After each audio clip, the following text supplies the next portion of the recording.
결혼 10년 차 30대 여성이에요. 인간의 불행은 나와 타인을 비교해서 생긴다는 글귀를 읽은 적이 있어요. 저는 지금껏 살면서 나를 타인과 비교해 본 적은 없지만 제 남편은 늘 저를 동서와 비교하곤 했어요. 처음에는 동서 기분을 맞춰주려고 그러나 보다 했는데 지금까지도 귀에 딱지가 않도록 그러니 미치겠더라고요.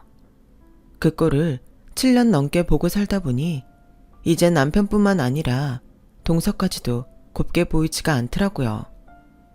남편 형제들이 시댁에서 모인다는 말만 나오면 며칠 전부터 머리가 아프고 속에서 천불이 나곤 한답니다. 남편이 말 안 해도 저도 알아요. 저보다 동서가 학벌도 높고 돈 잘 벌고 친정도 잘 산다는 걸요. 하지만 그걸 굳이 사람들 앞에서 조목조목 비교를 해야 하냐고요. 그렇게 따지면 저도 남편보다 잘나고 멋진 남자 만나 살고 싶어요. 살부비고 사는 자기 마누라 기죽이는 것 외에는 특별한 재주도 없는 인간 만나 속 썩고 살기 싫다고요. 정말 하루에도 12번씩 애 때문에 산다는 말을 주문처럼 외워가며 사는 내 심정을 지가 아냐고요. 오죽하면 제 아들이 뭐라는 줄 아세요? 엄마는 왜 아빠랑 결혼했어? 아빠는 엄마를 사랑하지도 않는데. 그날 아들 녀석의 말에 욕실에 들어가 한참을 울었어요. 그때 심각하게 이혼을 생각했어요. 15년 전 한 직장에서 만나 몰래 사내 연애를 할 때는 남편이 지금처럼 저를 무시하지는 않았어요. 그 반대였죠. 제가 비록 대학은 못 나왔지만 저희 부서에서 일 잘하기로 소문이 나서 남편도 제 칭찬을 많이 했었거든요. 우리가 처음 만났을 당시 남편은 영업부 대리였고 저는 격리과 사원이었어요. 영업을 뛰다 보면 접대 영수증 처리를 해야 할 일이 많아서 남편은 자주 저희 부서에 찾아오곤 했어요. 남편은 그리 영업 실적이 좋은 편은 아니었지만 사람이 착해서 제가 몇 번 위기에서 구해주곤 했어요. 경비 처리가 안 되는 3만 원 이상, 간이 영수증은 숱하게 도와주었고요. 오죽하면 저희과 과장님이 저보고 김대리 엄마냐고 했을 정도였어요. 그래서 회사 내에서 남편과 제가 사귀는 사이가 아니냐는 말도 제법 나오곤 했어요. 사실 그때까지 저는 남편을 남자로 생각한 적이 단 한 번도 없었어요. 나이 차이도 6살이나 나고 남편이 너무 아저씨 스타일이어서 더 그랬죠. 그런데 남편은 그게 아니었나 봐요. 사람들이 우리 둘 사이를 오해하는 걸 은근히 즐기는 것 같더라고요. 김대리님, 사람들한테 우리 사귀는 거 아니라고 말 좀 해요. 다들 오해하잖아요. 에이, 뭘 그렇게까지 해요. 막말로 우리가 사귀면 안 되는 이유도 없잖아요. 안 그래요? 그 말에 제 표정이 일그러지는 걸 보고서야 남편은 농담이라며 발뺌을 했어요. 하지만 왠지 농담이 진담같이 들리더라고요. 그리고 남편의 진심은 얼마 뒤 밝혀졌어요. 하루는 저희 부서 과장님이 제 자리로 오셔서는 사진 한 장을 내미셨어요. 자기 큰조카라며 보여준 사진 속 남자는 엄청난 근육을 뽐내고 있었어요. 사실 저는 우락부락한 근육을 질색하는데 과장님 조카라서 싫은 티도 못 내고 근육이 대단하다고 빈말로 칭찬을 해주었죠. 근데 하필 그 모습을 남편이 본 거예요. 과장님은 제게 소개팅을 주선해 주겠다고 한번 만나보라고 하셨는데 그 말을 들은 남편이 쌩하니 사무실을 나가버리더라고요. 짧은 순간 본 거지만 분명히 남편의 얼굴은 잔뜩 화가 난 표정이었어요. 저 사람이 왜 화를 내나 싶었죠. 아무튼 소개팅은 정중히 거절을 했고 그 일은 잊고 지냈어요. 그런데 그 일이 있은 이후로 남편이 제게 냉랭하게 굴기 시작한 거예요. 복도에서 만나도 일부러 못 본 척 쓱 지나가 버리기 일쑤였죠. 갑자기 사람이 변하니까 내가 뭘 잘못해서 그런 건가 걱정이 됐어요. 그래서 사람들 없을 때 조용히 물었죠. 혹시 나한테 기분 나쁜 일 있냐고요. 그랬더니 볼멘 소리로 그러는 거예요. 유선희 씨가 그렇게 근육질 남자를 좋아하는지도 몰랐네요. 머리에 든 것도 없이 근육만 키우는 애들이 뭐가 좋다고? 30이 다 돼가는 남자가 한참이나 어린 제 앞에서 질투를 하는 걸 보니 한심하기도 하면서 한편으론 귀엽기도 하더라고요. 그래서 좀 놀려주려다가 남편의 슬리퍼 밖으로 나온 구멍난 양말을 보고는 마음을 고쳐먹었어요. 양말에 구멍이 난 줄도 모르고 하루 종일 발바닥에 땀이 나도록 영업을 뛰는 남편이 그날따라 짠하게 보였거든요. 그러면서도 한편으로는 참 열심히 사는 사람 같다는 생각이 들었어요. 비록 요령도 없고 백도 없어서 몸이 고생인 사람이지만 적어도 자신의 일에 최선을 다하는 모습이 참 좋아 보였거든요. 그래서 용기 내서 말했죠. 김 대리님, 저 맥주 한 잔 사주세요. 매번 술 한 번 사겠다고 말만 해놓고 한 번도 약속 안 지키셨잖아요. 그 약속 오늘 지켜주세요. 갑작스런 데이트 신청에 남편은 잠시 벙찐 표정이었어요. 싫어요. 그럼 마세요. 대신 앞으로 나한테 3만 원 이상 간이 영수증 들이밀 생각도 하지 마세요. 그게 아니라 우리 둘만 만나는 건가 해서. 그리고는 제 반응을 살피더라고요. 김 대리님 주머니 사정 생각해서 나 혼자 베껴 먹으려고 했는데 싫으면 저희 과 사람들 다 부를게요. 아니야. 절대 그러지 마. 남편은 손사래를 치며 뭐가 그리 좋은지 입꼬리를 실룩거렸어요. 그날 남편과 저는 처음 둘이서 술을 마셨고 버스 막차 시간까지 수다를 떨었어요. 회사에서는 몰랐는데 막상 밖에 나와서 보니 아저씨가 아닌 친근한 오빠처럼 느껴지더라고요. 순박한 동네 오빠처럼요. 30이 다 된 남자가 순박하다는 게 좀 이상하게 들릴지 모르지만 그때 제가 느낀 남편은 그랬어요. 저는 남편의 그런 점이 좋더라고요. 그래서 나이 차이가 있음에도 남편과 사귀기로 마음먹었죠. 하지만 회사 내에서는 철저히 비밀에 붙이기로 했어요. 괜한 오해는 불러일으키기 싫었거든요. 연인 사이라서 남편이 낸 영수증만 경비 처리를 잘해준다는 오해 말이에요.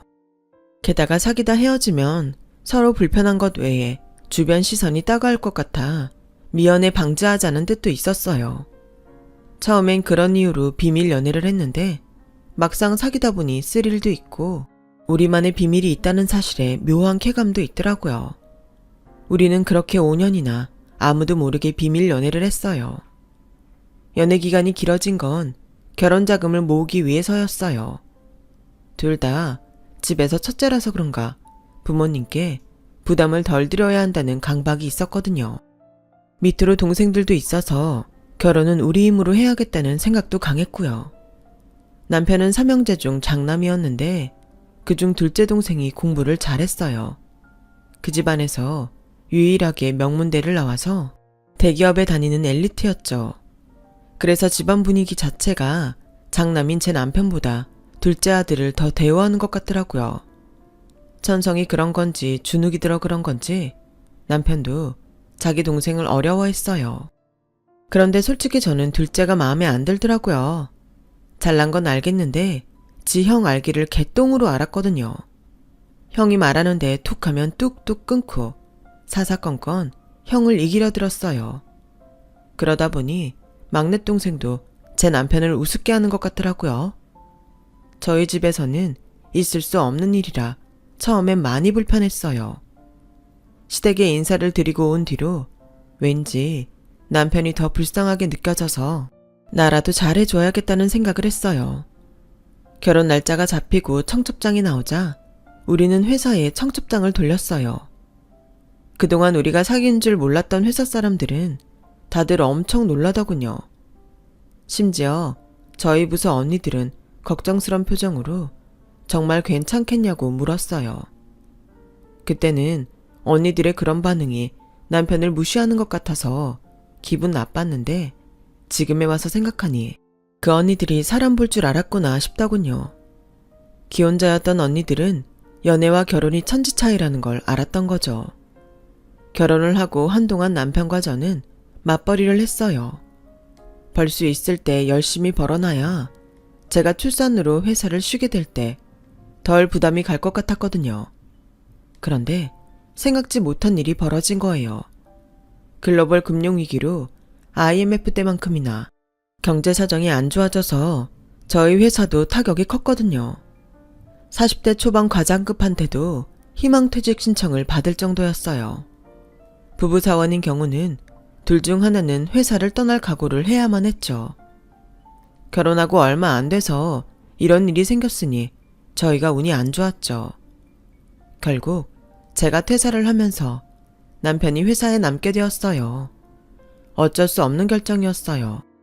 저보다 남편이 직급도 높고 월급도 더 많았으니 당연한 일이었죠. 회사를 나오고 한동안 재취업을 하려고 발버둥 쳐봤지만 있는 직원도 자르는 마당에 유부녀 고졸 격리직 직원을 받아줄 회사가 어디 있겠어요.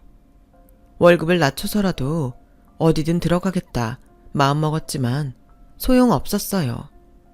결국 회사원을 포기하고 동네 마트에 이력서를 냈고 격리 경력을 인정받아 캐셔로 들어가게 되었어요. 그런데 하늘도 무심하시지 하필 그때 임신을 했지 뭐예요. 거기다 입덧이 너무 심하고 임신 초부터 유산기가 있어서 몇 달 일도 못하고 제 발로 나오게 되었어요. 그때는 정말 암담하더라고요. 그러면 안 되는 줄 알면서도 뱃속의 아이를 많이 원망했어요. 아직도 우리 큰아들을 볼 때마다 그때 일이 떠올라 미안할 때가 많아요. 큰애가 태어나고 집에서 육아를 하다가 애가 젖을 때고부터 슬슬 몸 만들기를 시작했어요. 어떻게든 다시 일자리를 구해야겠다는 생각이 강했거든요. 그 무렵 시동생이 결혼을 하게 됐는데 유유상종이라고 시동생 못지않게 학벌도 직장도 빠지지 않는 여자였죠. 집도 좀 사는 편이라서 신혼집을 구할 때 동서 친정에서 절반가량을 보태줬다고 하더라고요. 있는 집 딸을 데려와서 그랬는지 저희 시부모님도 둘째 아들 결혼할 때는 집 구하는데 보태라고 결혼자금을 내어주셨어요.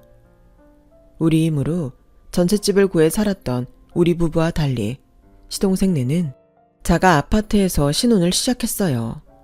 말은 안 했지만 동선의 집에 가보고 얼마나 부러웠는지 몰라요. 인테리어 잡지에서나 나올 법한 집이더라고요. 비록 대출이 많이 끼어있기는 했지만 그래도 자가 아파트라는 사실이 무엇보다 부럽더라고요.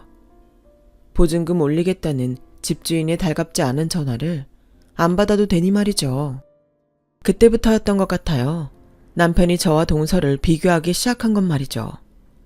동서는 속도 위반으로 임신을 한 채 시집을 왔음에도 불구하고 시부모님 앞에서 당당했어요. 누구 하나 그 문제로 동서한테 눈치를 주는 사람이 없어서 그랬을 거예요. 시집을 올 때 혼수며 예단도 최고급으로 해온 며느리였기에 더더욱 그랬죠. 엄연히 제가 맏며느리였지만 여자는 남편 따라 대접받는다고 시댁 식구들은 저보다 동서를 더 대접해 주었어요. 저는 부리는 며느리, 아랫동서는 받들어야 할 며느리였죠. 게다가 동서는 임신까지 한 상태라 명절 때도 모든 일은 제 몫이었어요. 동서가 시집 오고 처음 맞는 명절에 저는 혼자일 때랑 똑같이 명절 음식을 만들고 그 많은 설거지를 해야 했죠. 임신 5개월 차였던 동서는 상전 대우를 받으며 안방에 들어가 누워있을 때도 저는 엉덩이 한번 붙일 새 없이 일해야 했어요. 운 좋은 년은 어떤 상황에서도 몸 편히 사는구나 싶었어요. 그렇게 독박 명절을 지내고 나니 온몸이 으스러지는 것처럼 아프고 뼈 마디마다 틀어진 기분이었어요. 몸살에 온 건가 싶어서 쌍화탕에 복합 감기약이라도 먹으려는데 왠지 그러면 안 될 것 같더라고요. 여자의 촉이라는 게 있잖아요. 제 몸 상태가 마치 첫애를 임신했을 때랑 같은 게 불안하더라고요. 그래서 약 먹기 전에 임신 테스터를 사다가 검사를 했는데 또 임신을 했지 뭐예요. 그땐 정말 재기하려는 의지 자체가 형체도 없이 짓밟힌 기분이었어요. 화도 안 나더라고요. 다 끝났다 싶었거든요. 명절 연휴가 끝나고 병원에 가보니 임신 10주 차더라고요. 제가 워낙 생리불순이 심해서 생리주기에 신경을 안 쓰고 살았던 게 임신을 뒤늦게 알게 된 원인이었어요. 진작 알았으면 명절에 독박 쓰고 일하지 않았어도 될 텐데 하는 후회가 몰려왔어요. 안 되는 인생은 뭘 해도 안 되는구나 싶었죠. 제 임신 소식에 남편은 싸늘하게 얼굴이 굳어버렸어요. 빈말이라도 축하한다는 말은 끝내 나오지 않더라고요. 첫애 때도 그렇고 둘째 때도 그렇고 온전히 축복해줄 수 없는 상황이 너무 가슴 아팠어요. 한참 침묵하던 남편은 작정한 듯 한숨을 푹 쉬고는 말했어요. 애 꼭 낳아야겠어. 그게 무슨 소리야? 낳지 말라는 거야? 넌 애가 왜 그렇게 미련하냐? 우리 상황 뻔히 알면서 피임 정도는 알아서 했어야지. 어떻게 넌 생각이란 게 없냐고. 재수씨 좀 봐. 회사 일 지장 없게 임신 계획 확실히 잡아서 애 갖는 거. 너한테 그 정도까지 바라지는 않아. 하지만 적어도 형편은 생각해서 애를 가져야 할 거 아냐. 누가 들으면 애를 저 혼자 몰래 만들었는 줄 알겠더라고요. 좋아. 100번 양보해서 당신 말대로 동서가 똑똑해서 계획 임신했다고 치자. 애 갖는 게 여자 혼자 힘으로 된다고 생각해? 당신은 피임을 내 탓으로만 돌리는데 가장 쉬운 피임은 콘돔이야. 피임약은 여자 몸에 해롭지만 콘돔은 남자 몸에 아무 무리도 주지 않는다고. 그 쉬운 걸 당신이 안 해놓고 어떻게 모든 걸 내 탓으로만 돌려? 기세등등하게 저를 몰아세우던 남편은 자기가 불리해지자 화를 냈어요. 아, 됐어. 말도 안 통하는 너하고 내가 무슨 말을 하겠냐? 이래서 똑똑한 여자랑 결혼했어야 하는 건데 대학도 못 나온 너랑 내가 무슨 대화를 하겠냐? 차라리 내가 참고 말지.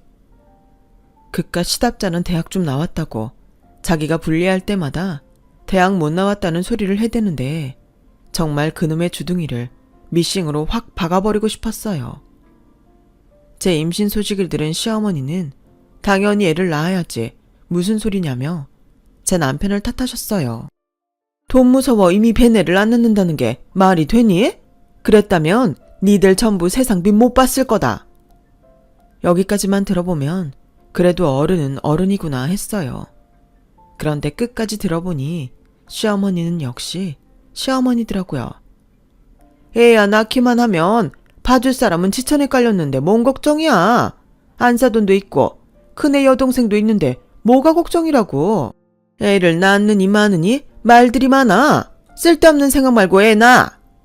참 큰애야, 너 잡채 좀 만들어서 작은 애한테 갖다 줘라. 둘째가 지난 설에 먹은 잡채 생각이 난다고? 그거 해달라는데 그거 네가 만든 거잖니? 입덧 때문에 뭘 통 못 먹는다고 하니까 그거라도 해다가 먹여야지. 어쩌겠니? 많이 할 것도 없이 한 접시만 해다가 갖다 줘라. 어차피 입덧할 때는 생각이 그때그때 변해서 갖다 줘도 안 먹을지도 모르니까. 어머님, 저도 요즘 입덧이 심해서 음식 냄새 맡기 힘들어요. 저도 임신한 거 아시면서. 그랬더니 남편이 득달같이 달려들어선 이러는 거예요. 넌 임신 경험자잖아. 애 처음 가진 사람이랑 어디 갔니? 밥만 잘 챙겨 먹으면서 그깟 잡채 하나 만들어주기 싫어서 핑계냐? 너 혹시 재수씨 임신한 거 보고 샘나서 일부러 피임 안 한 거 아니야? 남편은 애 못 낳게 했다고 제가 시어머니를 집에 부르자 그게 얄미워 일부러 제 속을 긁어댔어요. 몸만 컸지 속은 밴댕이 소갈딱지만도 못한 남자였죠. 저는 울렁거리는 속을 달래가며 잡채를 만들어 동서한테 가져다 줬고 어머님의 그런 심부름은 이후에도 몇 번이나 이어졌어요. 처음에는 같은 임산부 처지에 괜히 손이 동서를 부려먹는 것 같다며 미안한 척이라도 하던 동서는 비슷한 상황이 이어지자 아예 당연하게 받아들이더군요.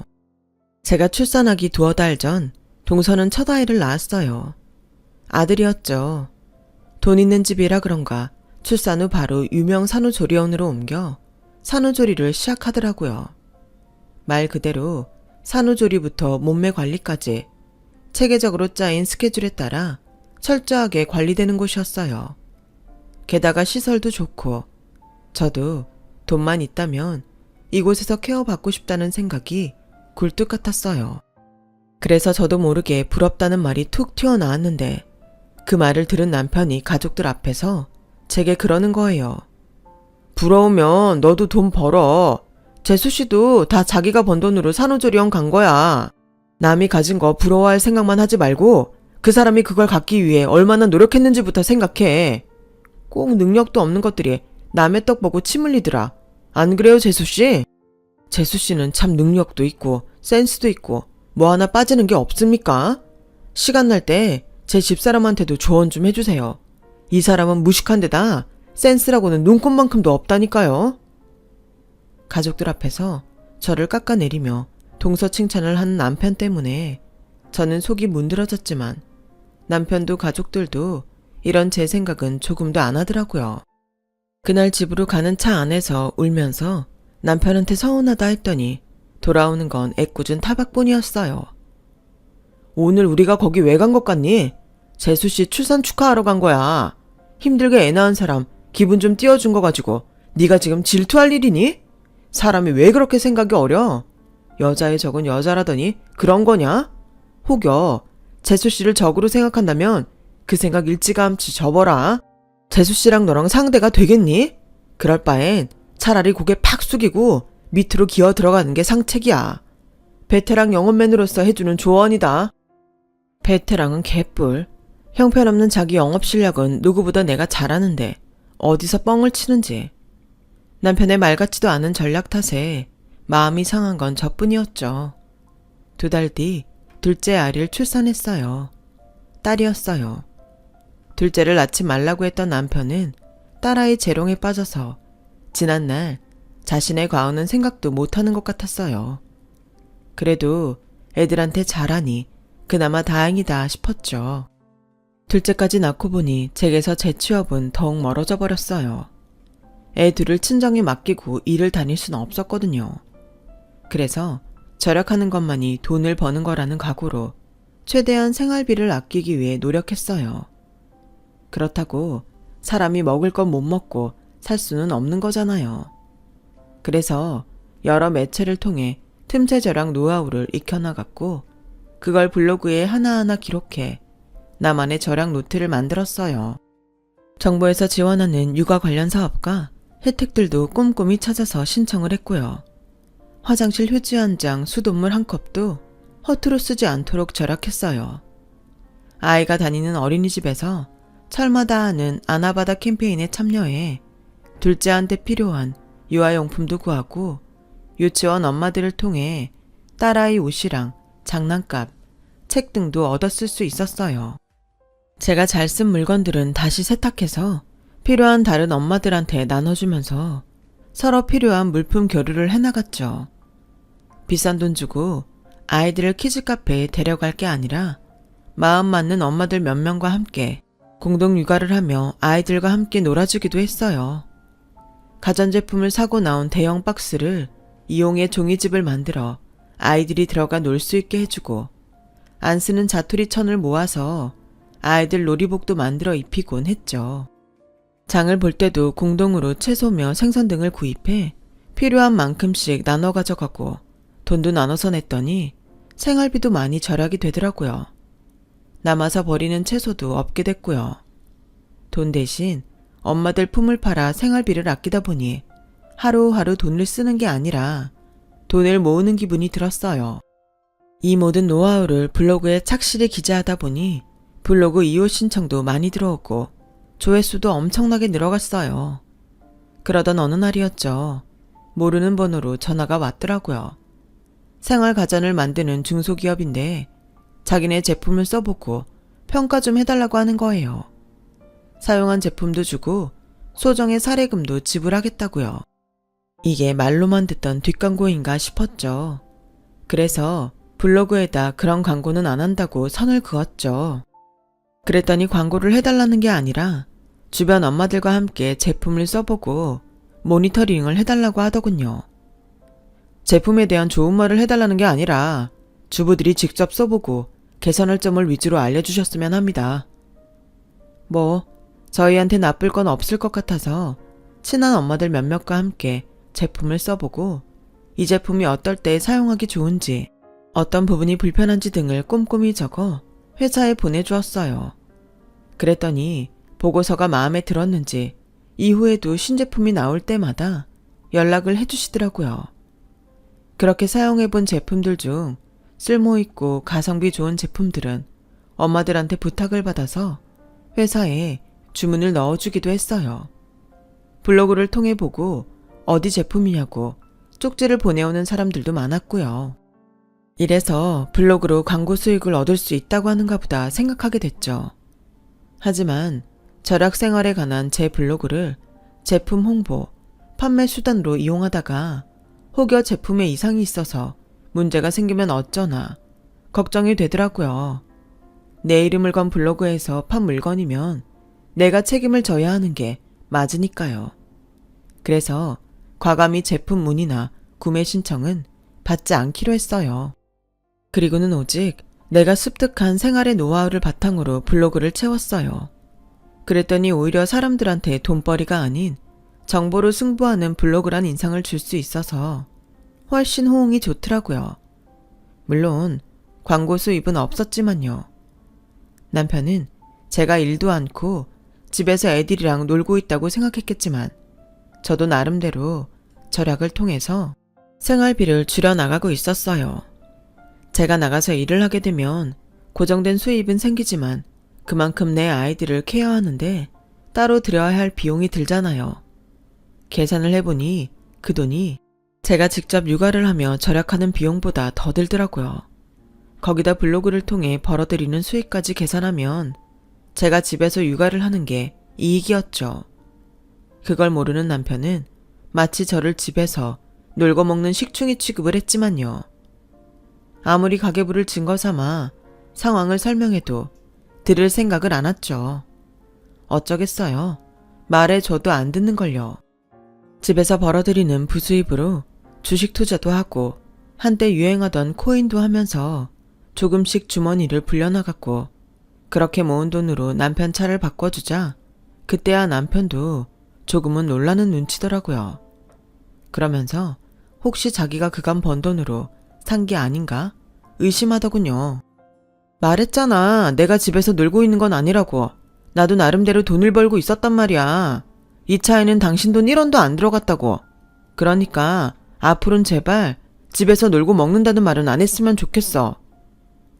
남편 앞에 차키를 던져주며 그간 쌓였던 한풀이를 했어요.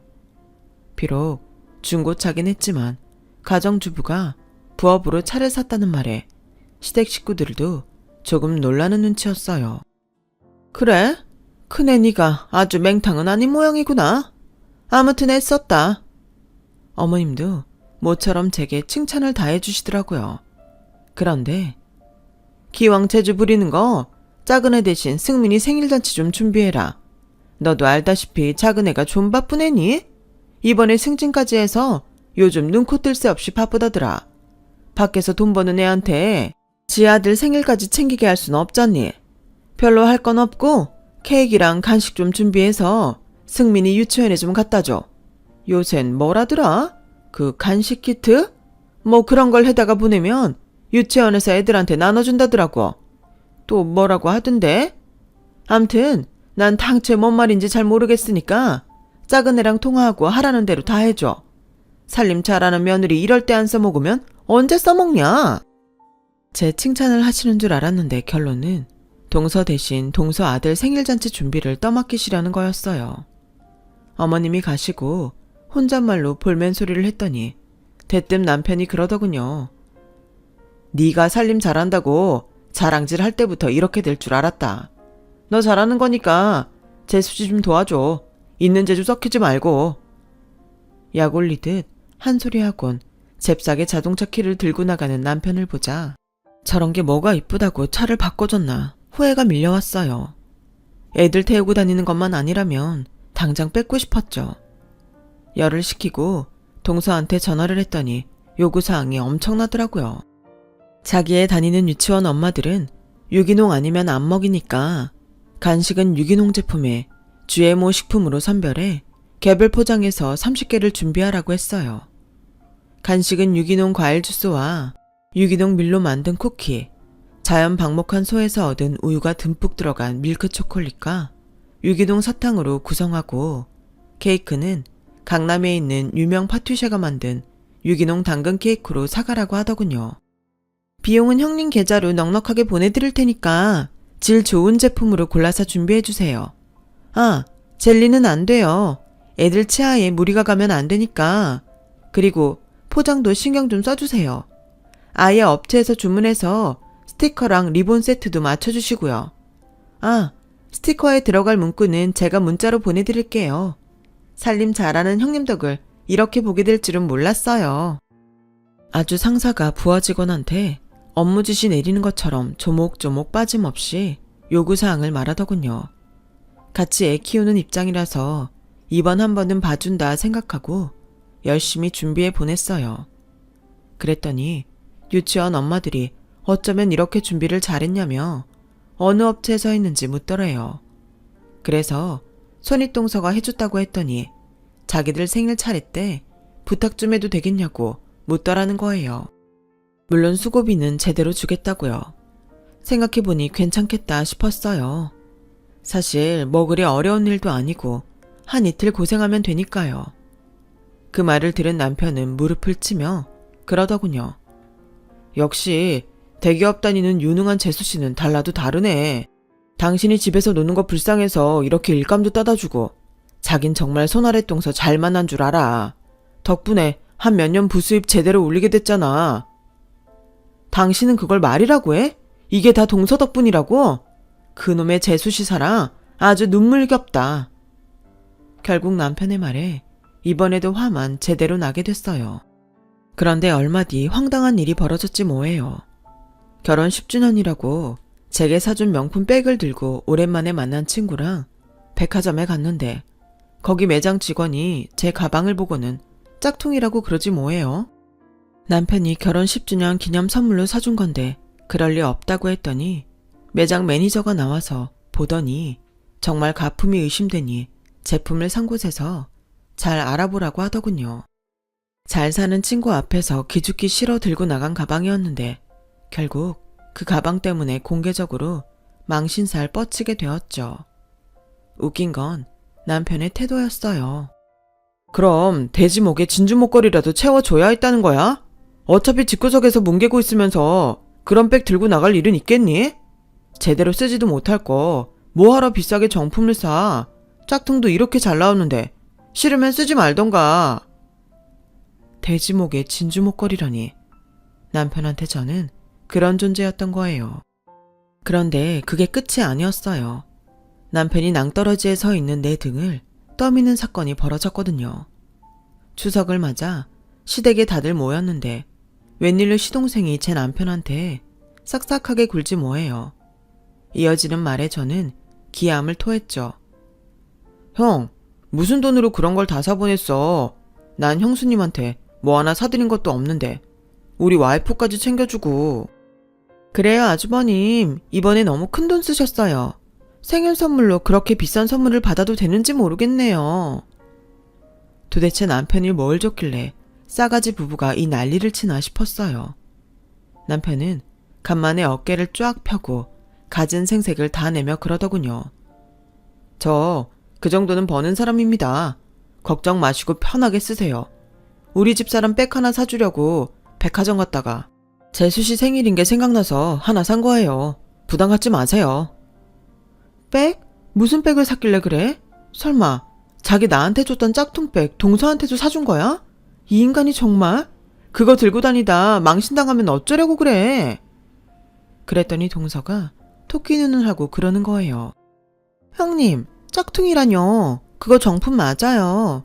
죄송한 말이지만 실은 제가 매장 가서 확인까지 했거든요. 이거 보세요. 이게 어딜 봐서 짝퉁이에요. 형님도 참. 동서는 생누랑 숄더백을 들어 보이며 활짝 웃었어요. 못해도 200은 되는 명품백이었죠. 그걸 보자 발끝에서부터 뜨거운 기운이 끌어올랐어요. 표정은 그대로 굳어버렸고요. 그러자 남편이 위기감을 느꼈는지 말까지 더듬으며 변명을 하더군요. 여보, 그게 말이야. 재수씨한테 가짜를 사줄 순 없잖아. 사람이 급이라는 게 있는데. 아니, 그렇다고 자기가 급이 낮다는 건 아니고. 아, 미치겠네. 좋아, 솔직히 말할게. 고기도 먹어본 놈이 먹는다고 저런 백도 들고 다녀 본 사람이 들어야 폼도 나고 그런 거 아니야? 게다가 당신이 명품백 들어봤자 누가 그걸 정품이라고 믿겠어? 동대문 시장에서 산 짝퉁이라고 믿지. 그럴 바엔 부담 없고 모양 비슷한 짝퉁 들고 다니는 게 낫지 않아? 재수씨야 회사에서 직급도 있고 워낙 있는 부티가 나는 사람이니까 정품 드는 게 맞지 않겠어? 내 말이 틀려? 틀리면 말해봐. 이놈이 기어이 그 주둥이로 황천길을 재촉하더라고요. 저는 온몸에 힘을 끌어모아 남편의 뺨을 쳤어요. 내 수준을 왜 네가 결정해? 네 수준이 바닥이니까 나도 너랑 같은 수준인 줄 아는 모양인데 착각 마. 나 회사 그만둘 때 부장님이 그러셨어. 회사에 필요한 건 네가 아니라 나라고. 자리 차지하고 앉아서 꼬박꼬박 월급만 받아가는 무능한 너 대신 나보고 회사에 남으라 그랬다고. 그런 걸 남편이라고 사정해서 회사에 남겨줬더니 네가 잘나서 그 자리에 붙어있는 줄 알지? 고작 고졸 출신 경리한테도 밀리는 새끼가 주둥이만 살아서 나불대는 꼴이라니? 급? 내가 보기에 너는 급이라고 할 건덕지도 없는 놈이야. 쥐꼬리만한 네 월급 내가 재테크로 불리지 않았으면 목돈은커녕 흔적도 없이 사라졌을 거라고. 잘난 재수씨 보니까 네 옆에 있는 마누라가 하찮게 보이나 본데 너는 죽었다 깨도 네 재수씨 같은 여자 절대 못 만나.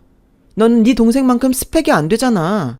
네가 고졸이 나를 만난 게 실수인 것처럼 말하는데 아니야. 네가 똥통대학을 나오고 그저 그런 회사에 다니고 벌어놓은 돈도 없고 능력이 개판이라서 선택지가 없었던 것뿐이라고.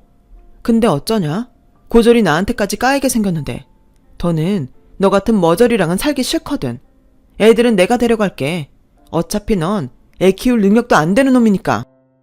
저는 그 길로 애들을 데리고 집으로 돌아왔어요. 그리고는 재산 목록을 정리해 재산 분할 계산을 했어요. 아이들 양육비도 산정하고 앞으로 먹고 살 방법도 떠올려 보았죠. 그동안 협업을 하자는 회사들이 꽤 있었는데 그 중에서 제가 일할 수 있는 업체를 골랐어요.